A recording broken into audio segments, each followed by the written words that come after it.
Bonjour à toutes et à tous, c'est Potam pour vous présenter aujourd'hui un nouveau sapin en sucette. Et donc aujourd'hui, comme vous le savez, je m'intéresse beaucoup au déplacement des corps biologiques, enfin ouais, euh, sur le milieu où ils sont.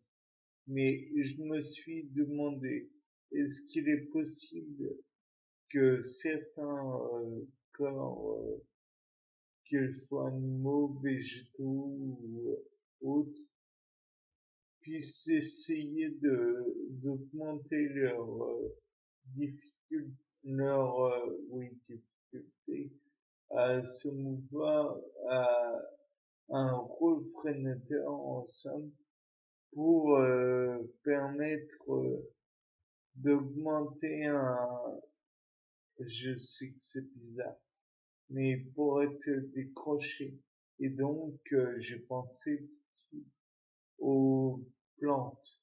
Oui, les plantes, oui, merveilleux.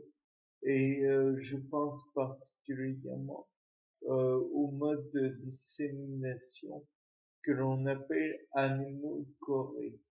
Donc, en somme, les plantes sont les grains de pollen et les graines sont portées par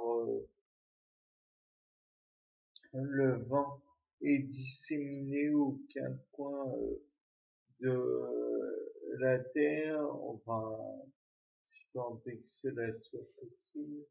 Et ainsi, peut-être que via ce mode de déplacement, elles peuvent, comment dire, être semées en fait et pouvoir aller plus loin que ne pourrait le faire une plante et une graine simplement en tombant sur le sol. Bien sûr, on peut envisager le fait que via ce mode de déplacement, il y ait beaucoup de pertes dans le sens où elle pourrait arriver à des endroits où le terrain n'est pas des plus fertiles, ou alors près de prédateurs qui pourraient manger cette plante particulièrement, ou qui pourraient arriver dans un terrain où elle ne pourrait pas pousser finalement, comme un étang ou une rivière ou un fleuve ou je ne sais quoi. Et en même temps, elle pourrait être portée si elle arrivait dans le fleuve ou la rivière ou quelque autre cours d'eau, parce qui n'est pas uniquement stagnant, en somme, un cours d'eau bel et bien vif qui l'entraînerait sur le berge et pourrait ainsi la ressemer plus loin. Mais là n'est pas la question. Le fait est que si ça la fait pousser l'air, le vent la pousse au plus loin, peut-être pourrait-elle arriver dans des endroits plus propices à son développement. Peut-être pourrait-elle arriver à des endroits qui pourraient, via l'effet Venturi, augmenter encore plus son déplacement, son accélération. Supposons entre deux montagnes, puisque je vous rappelle que l'effet Venturi, en fait, c'est le goulot d'étranglement qui donne de la vitesse au fluide et le vent étant un mouvement d'air, on peut pas, et que l'air est lui-même un fluide, alors on peut dire que finalement, avec l'effet Venturi, on a accélération d'un fluide, et donc propagation plus, plus accélérée vers un endroit qui pourrait permettre le développement de la plante. Peut-être pourrait-elle arriver sur sur les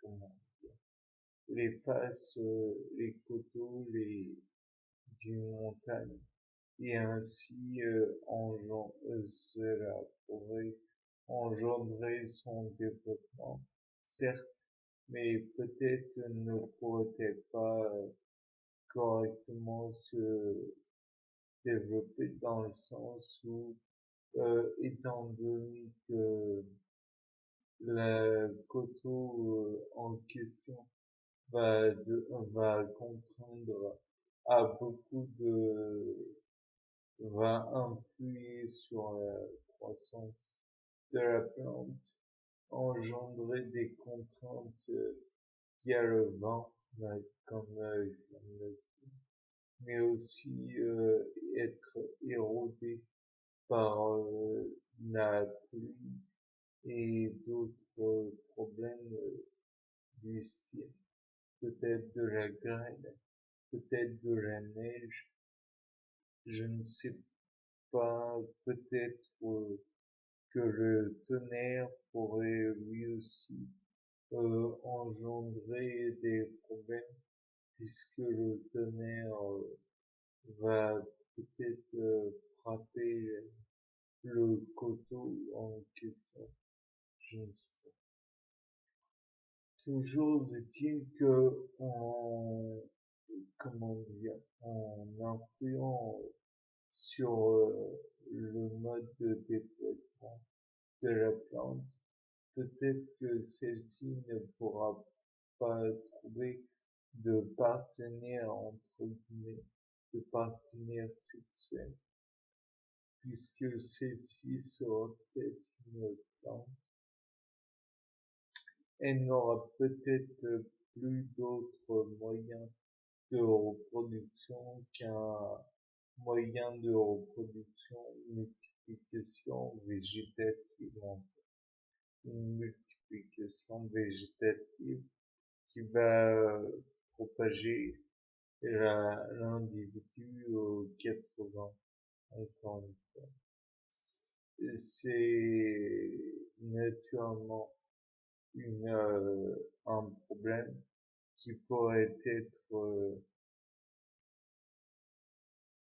non, en fait, il ne pourrait pas être si par les animaux, à la limite, la propagation, sinon pourrait être améliorée par les animaux s'ils arrivent jusqu'à la plante, mais peut-être que ceux-ci pourraient manger la plante, ce qui pourrait en faire des prédateurs. Et donc, le vivant qui ne demande qu'une chose, c'est le respect, pourrait en être détérioré et mourir. Donc, finalement, game over pour la plante. Euh, donc, je pense que j'ai dit une ou deux choses utiles. C'était Paul Dame pour un nouveau sapin 7. Au revoir.